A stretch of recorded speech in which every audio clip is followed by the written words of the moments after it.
Oh, the video wasn't on. Okay, what's your name? It's Acting Captain Christian DeMarco. Oh, you know Kim, the last Kim? No. You don't know who the last captain was? The last captain? Yeah, Kim. No, there's no Captain Kim. Well, there was a Kim something. Look it up. Because he was part of the team. Please, 1 minute. Okay. Before you, I'm just letting you know because it's good for you.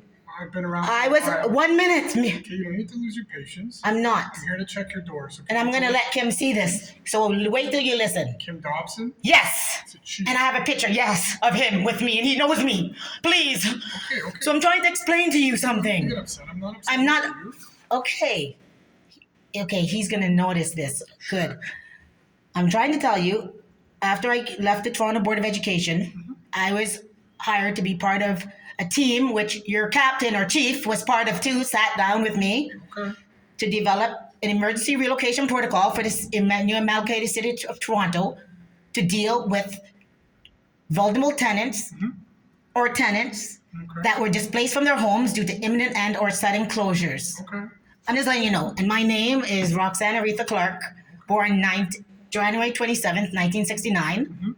I also went as Rocky. Look at your emergency plan. When they say call Rocky, Rocky represented Wood Green, and look at the Remote House Relocation Program. That's all I wanted to tell you.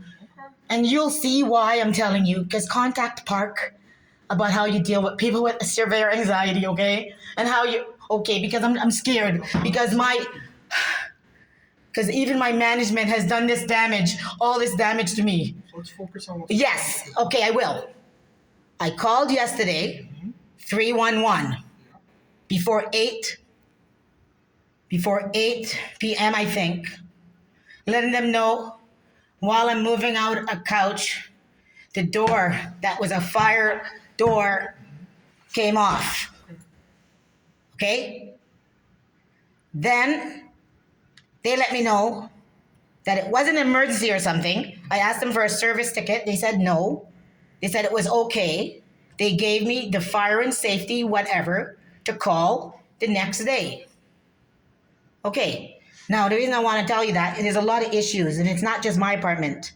There's concerns that there's whole structural things. Just so you know, there's concerns that people are living in between, and they've done stuff. I would get to, in fact, I found out, and you can go to to the legal thing.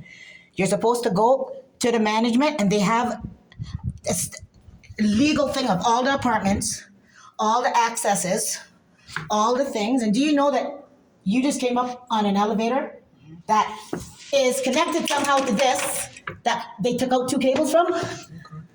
That if there was a fire and 2 or 3 firemen were on there with all their equipment, the fire, it could just crash.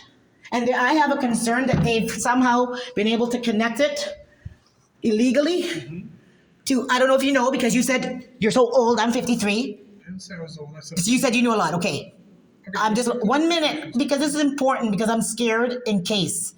If it's possible that you can make an elevator go to the top and go a different way and attach to our Fort York one. We used to have a ride, okay? An elevator that can go.